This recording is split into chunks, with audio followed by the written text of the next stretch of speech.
السلام علیکم، میں ہوں آپ کا دوست، آپ کا ہوسٹ صدر علی حیدری، اور اپنے YouTube channel Haidri online پر آپ سب کو خوش آمدید کہتا ہوں۔ آج بات کرتے ہیں خواہشوں کی، خواہشیں جو انسان کو مرد دم تک اپنا شکار رکھتے ہیں، اپنے پیچھے دوڑائے رکھتے ہیں اور انسان ان کے پیچھے ہلکان ہوتا رہتا ہے۔ غالب نے کہا تھا، ہزاروں خواہشیں ایسی کہ ہر خواہش پہ دم نکلے، بہت نکلے میرے ارمان لیکن پھر بھی کم نکلے۔ اور خواہشوں کے لیے ایک لفظ قرآن مجید میں ہوا استعمال ہوا ہے، جسے اردو میں بھی استعمال کرتے ہیں، ہوا و ہوس۔ اس کی مذمت ہی کی گئی ہے۔ ہوس، ہوا اصل میں بڑی ہوئی خواہشات کا نام ہے۔ یہ انسان کا عشق ممنوع ہے اپنی ذات کے ساتھ، جس کے لیے وہ کسی کا خیال نہیں کرتا، سب کچھ دان کر دیتا ہے، سب کچھ واڑ دیتا ہے اور سب کچھ چھین بھی لیتا ہے۔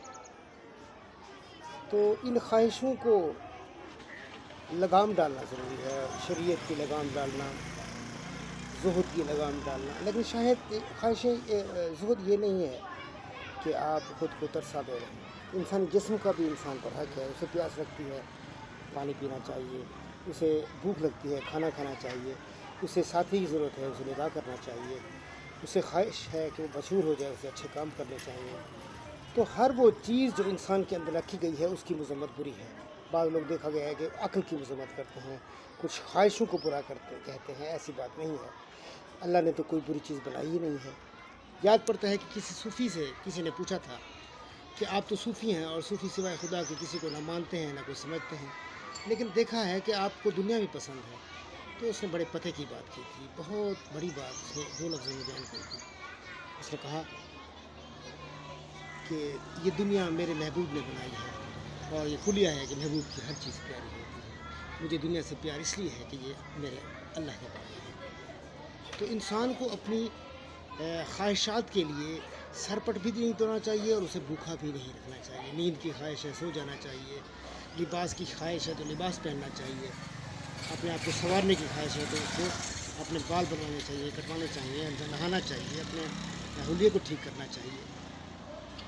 تو ہر اچھی خواہش ہوتی ہے، اچھی نہ بری۔ وہ بری تب بنتی ہے جب اس کے لیے ہم منفی راہ استعمال کرتے ہیں، اور اچھی تب بنتی ہے جب ہم اسے جائز طریقے سے حاصل کرتے ہیں۔ باقی یہ خواہشیں تو انسان کی قطار اندر قطار راہ دیکھتی رہتی ہیں، اور پھر انسان ان کی بجا آوری میں اپنا سب کچھ گوا بیٹھتا ہے۔ تو ہمیں زندگی توازن کی ساتھ گزارنی چاہیے۔ توازن نہ ہمیں گرنے دیتا ہے، نہ ہماری خواہشیں، اور نہ ہم کسی اور کو گرنے دیتے ہیں۔ یہ توازن جو ہے زندگی کا حسن ہے، یہ سب سے بڑا پیغام جو انسان کا ہے وہ ہے توازن۔ اس توازن میں اب عبادت میں بھی توازن ہوتا ہے، جاگنے میں بھی، سونے میں بھی، کھانے میں بھی، پینے میں بھی، کام کرنے میں بھی۔ ہر چیز کا ایک وقت ہے، ہر چیز کو اس کا مناسب اور جائز مقام دینا عدل ہے، اور کسی چیز کو اس کے مقام سے گرا دینا ظلم ہے۔ خواہشیں ہم پر حکومت نہیں کر سکتی، یہ ظلم ہوگا۔ ہاں، ہمیں خواہشوں پر حکومت کرنی چاہیے۔ تو میری دعا ہے کہ ہم سب متوازن زندگی گزاریں۔ اپنے دوستوں کا خیال رکھیے گا۔ اگر میرا چینل آپ نے سبسکرائب ابھی تک نہیں کیا تو اسے کر لیجئے، اور بیل آئیکن بھی پریس کر دیجئے تاکہ آپ کو ویڈیوز ملتی رہیں۔ اللہ حافظ۔